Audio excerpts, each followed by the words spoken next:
les refus d'obtempérer, voilà, vous en avez à peu près 27 000 par an, vous avez 5 000 refus d'obtempérer graves.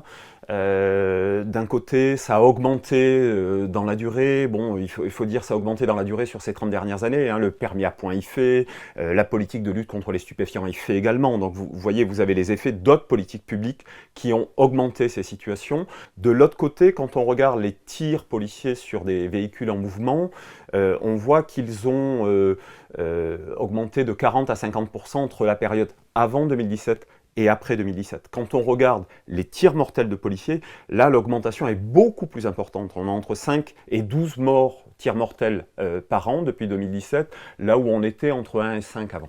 Le cadre légal a changé en 2017 et a étendu les conditions dans lesquelles les policiers peuvent tirer. Avant, c'était uniquement la légitime défense. Et en gros, la nouvelle législation de février 2017 rend la possibilité de tirer sur un véhicule en fuite s'il est une menace pour un tiers ou pour le policier.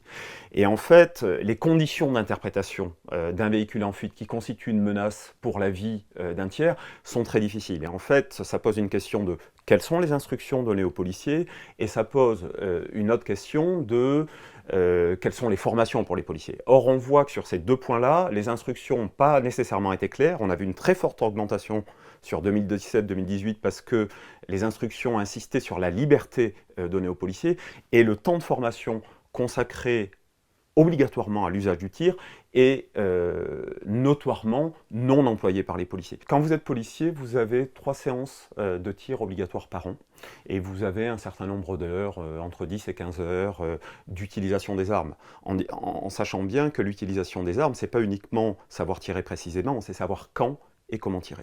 Et de ce point de vue-là, le constat qui est fait, mais c'est un constat plus général sur la formation continue, c'est la sous-utilisation de la formation continue dans un contexte et un métier où la logique est d'abord et avant tout à l'opérationnel. Quand on parle de formation, il y a une double question, une formation initiale et une formation continue.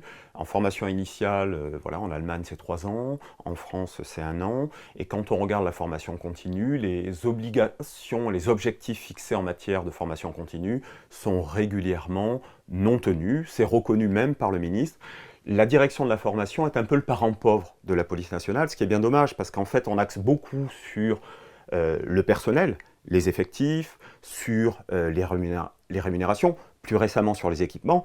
Or, la formation, c'est quelque chose d'absolument central dans l'exercice quotidien, pratique, prosaïque des missions. Ce qu'on voit dans les pays occidentaux, c'est le développement d'agences de contrôle externes. Pour faire un contrôle des forces de police, le contrôle interne ne suffit pas. Or, en France, il est insuffisamment développé au regard des équivalents européens. Je cite juste l'Angleterre, l'Independent Office for Police Conduct, c'est 1000 agents.